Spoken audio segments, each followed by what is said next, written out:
ভাইরে ভাই, টি-টোয়েন্টি বিশ্বকাপ না খেললেও এখনো সবচাইতে বেশি উইকেট শিকারের মালিক বাংলাদেশের Shakib Al Hasan. Number one allrounder. আপনারা সবাই সাকিব আল হাসানকে চিনেন, যদিও উনি অনেক দিন ধরে আসলে ইন্টারন্যাশনাল ক্রিকেট খেলতেছেন না। তারপরেও কিন্তু যেটা বলা হচ্ছে, টি-টোয়েন্টি বিশ্বকাপ না খেললেও এখনো সবচেয়ে বেশি উইকেটের মালিক সাকিব আল হাসান। যদি উনি দেশের হয়ে খেলতেন তাহলে কিন্তু এই টি-টোয়েন্টি বিশ্বকাপ ওনার খেলার কথা ছিল।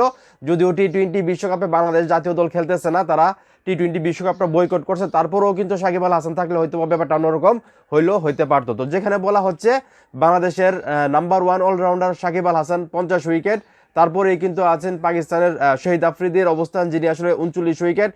তারপরে আছেন আসলে মালিঙ্গা, যার উইকেট শিকার 38টা উইকেট। তো এখানে কিন্তু আসলে এখনও সাকিব আল হাসান নাম্বার ওয়ান পজিশনে আছেন। এবং আপনারা সবাই জানেন সাকিব আল হাসান শুধু বাংলাদেশের নাম্বার ওয়ান অলরাউন্ডার না, উনি বিশ্বের নাম্বার ওয়ান অলরাউন্ডার ছিলেন। এবং উনি যতদিন ক্রিকেট খেলেছেন ততদিন কিন্তু উনি বেশিরভাগ সময় নাম্বার ওয়ান পজিশনেই ছিলেন। তো এখন এই মুহূর্তে যারা আমার এই ভিডিও দেখতেছেন, এই যে সাকিব আল হাসান এখনও আসলে টি-টোয়েন্টি বিশ্বকাপে উইকেট শিকারের মধ্যে এক নম্বরে আছে, যার ঝুলিতে এখনো 50 উইকেট। এই বিষয়টাকে আপনারা কীভাবে দেখতেছেন? এবং এইবার যদি বাংলাদেশ টি-টোয়েন্টি বিশ্বকাপ খেলতো এবং বাংলাদেশের হয়ে যদি সাকিব আল হাসান মাঠে নামতো, তাহলে ওনার উইকেট আরও কয়টা বাড়তে পারতো বলে আপনাদের মনে হয়? সেটাও কমেন্ট করে জানাবেন। ভিডিওটা ভালো লাগলে অবশ্যই শেয়ার করবেন।